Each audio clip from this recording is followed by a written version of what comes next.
who's the So bottom. do you Like, find it it's not offensive something if I say by being like, oh, he's probably a bottom? Is that the problem? To make absolutely. it's offensive. Are so? Would you consider yourself a top or a bottom? Or can I Because a lot of guess? gay men don't have a preference. Can I guess? So that's another. So we're doing this, are we? Hey guys.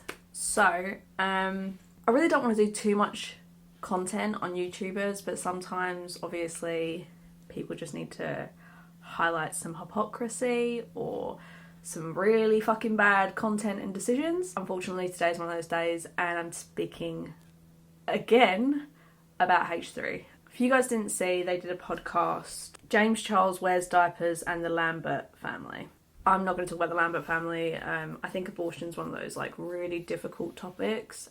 I am definitely a pro-choice, don't get me wrong, but I don't think I'm probably the best person to speak on that topic. However, Just a Journalist has done a fab video on it, so I'll link that below. It's here in case you're interested. Go check her out. She already has way more subscribers than I do, so she probably doesn't need my help. But coming back to it, H3 did a video on James Charles. They were making some very hetero stereotypical jokes about bottoms and tops, and they had a caller phone in. Now, we've already spoken about how H3 deals with their fans. We need to be more respectful to our callers. Yeah. The callers are really the victims here. And unfortunately, this podcast was no different. Ethan spoke over the person, refused to listen, refused to understand the point the person was trying to make. That So what have I got wrong about top-bottom stereotypes there? A group of 4 straight males having to discuss such a topic. I mean, I know often you feel inclined to describe someone where you think they might be a bottom. Often a misconception that like bottoms may be passive or I think if you met like I'm gay, you can't always tell like who's the top, who's the bottom. So do you find it offensive if I say by being like, oh, he's probably a bottom? Is that the problem? To make absolutely, it's offensive.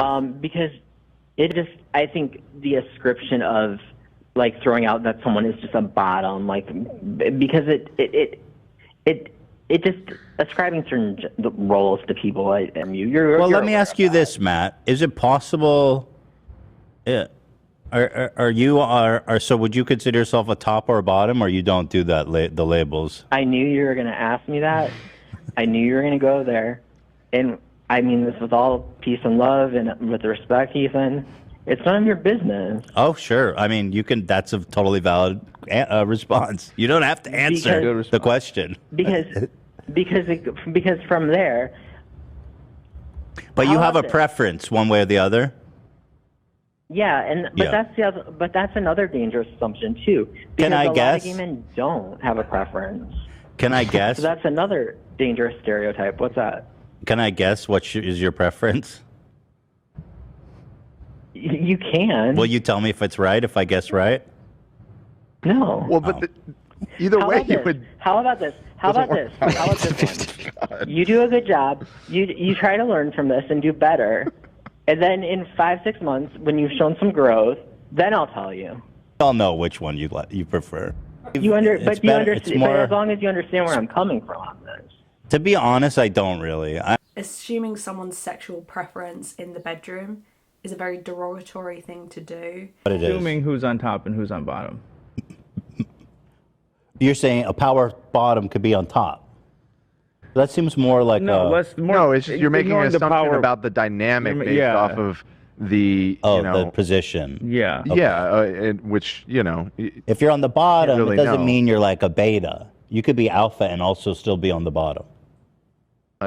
Especially if you're a power bottom. But you ride that shit. assuming in general, he's saying is what's. The problem is, it's not about what the dynamic like is. It's theoretically, about you. Jordan Peterson, if he was a power bottom, he could still be alpha. Right. be power Yeah, I guess. Yeah. Because he rides it with gusto. He'd ride it in a vengeful way. So yes, I think that'd be alpha. Yeah. I think we all learned a lot here today, don't you guys think? I think we need an alpha bottom. I think we need more distinctions. We need alpha bottom and beta bottoms. More distinctions. So who is gay? No more alpha, beta, anything. It's a very hetero mindset, and even his staff were trying to highlight the point that caller was trying to make, and he still was only fixated on power bottoms. Not only was that not the point the caller was trying to make, but it is still demeaning to minimize someone to their sexual fucking preference in the bedroom. That's like saying, oh, well, someone likes BDSM, so that's all they are. That is literally what gay people or anyone who has a preference that is not heteronormative have had to overcome for fucking years. And the normalization of these jokes from someone who says that they're an ally. Like me and Dan, we're on your fucking team. If you don't think me and Dan are on your team, you have no allies. There's nobody left to fight for you. But continues to just speak down to or speak over someone who is just trying to voice it from their personal experience because they personally are a marginalised group. So I just want to read through some of the comments from that podcast, and then we'll go through Ethan's really terrible apology, to be honest. God, that Qatar advert drives me absolutely loopy. I think Matt was trying to say that calling someone a bottom as a joke is rooted in misogyny. Like trying to undercut Jordan Peterson by calling him a bottom is implying that he displays feminine traits and framing it as an insulting joke. This is even a problem in the gay community. The misogyny runs pretty deep. General rule, if you wouldn't ask a straight person a certain question about their sex life or sexuality, don't ask it to a gay person. Most people don't ask a straight couple if they are the top or bottom, so the obsession of the roles with gay men is just uncomfortable for people. Ethan never fails to interrupt the caller to a degree which gives me second-hand embarrassment. I think the point that was missed by the crew from Matt's call was that Ethan used power bottom in a derogatory way. He didn't just use power bottom in a derogatory way. It was literally that still trying to assign a top or a bottom to a gay man. It's misogyny. This is exactly the same problem that lesbian women have where, oh, who's the man in the relationship? Neither. Because they're both women in the relationship because they're both attracted to women. Or who's the butch one? It's all these kind of misogynistic fucking jokes are just, they're gross. And they need to be shoved into last century where they belong. Well, they didn't even belong there, but you know what I mean. This is coming from someone who has loved your show and supported you through all that you'll have been through these last couple of years. With Peace and Love, you have discussed many times and have had numerous discussions about how awful jokes and stereotypes are of Jewish people and that stating them is offensive and actively harmful, which they are. You have shared with us the traumatic times you experienced when bullying in this way when you were younger. I just beg you to consider this as your effect on the way you choose to interact with your audience. You were dismissive, offensive, and doubled down during what should have been a teachable moment that was addressed by a fan with Peace and Love. The only reason I've chosen to spend time giving you this feedback is because I know you are better than this. I don't know that Ethan's better than this. Yeah, that was another thing, is that right at the end of the podcast, they joked about they're going to do sensitivity training because people were calling them out for the way that they were dealing with this subject. Well, anyway, we'll be back on Wednesday. So if send all your complaints to the subreddit, and we're gonna have a whole teaching moment on Wednesday. Yeah, how to. We're gonna have like an 8-hour meeting tomorrow, actually, where we all get together and really just go over all of your comments in detail and really just get to the bottom of how we can improve. Yeah, we need to be more respectful to our callers. Yeah. Again, just really gross. Last comment on this before we get into his bullshit apology. The problem here is that Ethan continues to say he is open to getting educated, then gets dismissive and rude with callers with a different opinion than him, but ends the call and genuinely thinks he's respectful. Hello. Do you want to get your butt out of the picture? Hey? Give me that pretty face. There's that pretty face. Where did I get to? But ends the call and genuinely thinks he's respectful towards everyone. And it really doesn't help at all that the whole crew is just an echo chamber, mirroring his opinions 100%. I don't think he's curating it on purpose at all. But by shutting down AB or Ian every time they have a differing opinion than him, it just makes it so that being the odd one out within the crew is certainly not the place you want to be. That being said, Dan was just awful. It's a comedy show, shut the fuck up. That's some frat boy behaviour right there. That's just the same, regurgitated statement that your buddy and friend of the show, Crowder, always uses. That was another thing. So obviously, like I said, people were commenting while it was live, and Dan was not happy with the way they were commenting and just said, shut the fuck up, it's a comedy show, if you don't like it, unsubscribe. I was just trying to make the call fun. Yes, it's a fucking entertaining show. Shut the fuck up. Someone says, I don't know what's up. So disappointing. Someone said, grow up. Jesus fucking Christ. Dan. I don't know what's up with Ethan today, but something's off. Bad vibes this episode. Shut the fuck up. Unsubscribe. Go away. Jesus. It was very aggressive, and in the apology, Ethan tries to backtrack and say that, oh, Dan was just coming from a place of we get cancelled every week for something really, really small. This side, when every week people are turning something we said into evidence that we are intolerant pieces of shit. He needs to recognise the way that he dealt with that was extremely aggressive to people that literally pay his salary. Some things about this that really rub me the wrong way.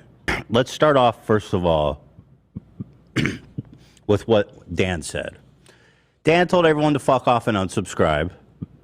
I understand that made some of you guys angry. Ethan, I do think that I did not articulate my thoughts very well the other day, and I apologize to everybody that, I think a lot of people that I was not referring to thought I was referring to them. Coming on to Ethan's apology, I'm not really going to get into it too much, but basically... It's very insensitive to the caller. The whole pushing, the comment specifically where I was like, I could tell what you are based on your voice or whatever. Very, very gross and bad, okay? Like, I totally acknowledge that. And the whole bottom diaper thing, okay, I understand now. On one very serious hand, I do apologize. And on another hand, I do feel like I need to defend myself and the show, and Dan in this case specifically. In some ways, he's starting to feel like, because he gets cancelled every week apparently, he feels like he's in a toxic relationship with his audience. Some of you, I'm not saying like all people who were upset or offended, obviously, but some of you guys make shit much, much worse by labeling people homophobic and racist who aren't. I'm not going to accept that title. I agree that I have tendencies and stuff that I'm working on. What kind of fucking relationship are you in where it's like every week you're not good enough? Every week you're not good enough. That's an abusive relationship. You're not good enough. Be better. You're not good enough. Be better. You're not good enough. Be better. I'm sorry, but I'm open to it. I'm doing my fucking best. But like at a certain point, it's fucking it's not healthy. It's fucked up. In quite a lot of those comments, people say, and especially the ones from the previous podcast, the Will Smith one that I covered, so many of them have said that I'm a long-time fan. I love the show, but the way that you've been dealing with stuff recently is not okay. And that you live literally in an echo chamber. And this is why you need diversity on your team. They truly do need a person of colour on their fucking team. They need someone who's of the LGBTQIA plus community. In a lot of companies, you have diversity. There are so many things that big companies have to be aware of because these are social issues. And unfortunately, they still happen. Like, that still happens. I just wanted to highlight some of it because I truly think that when issues like this happen, I'm going to give a small opinion, but I'm going to highlight a lot of other people's opinions because I think their voices deserve to be heard. I hope that H3 can recognise that they need diversity in their team and they need someone who is not just going to consistently echo their thoughts back to them because otherwise they're never going to learn. I hope you enjoyed the video. If you did, make sure to give this a like and subscribe if you feel like it. I'd really appreciate it. I'm working on a Karen video. I was actually going to be working on that this weekend, but this took precedent because I gave you guys a vote and you wanted this one instead. That will be up in the next week, I want to say. So if you want to make sure to see that, make sure to subscribe, hit your notification bell, and I hope to see you all in the next one. Bye!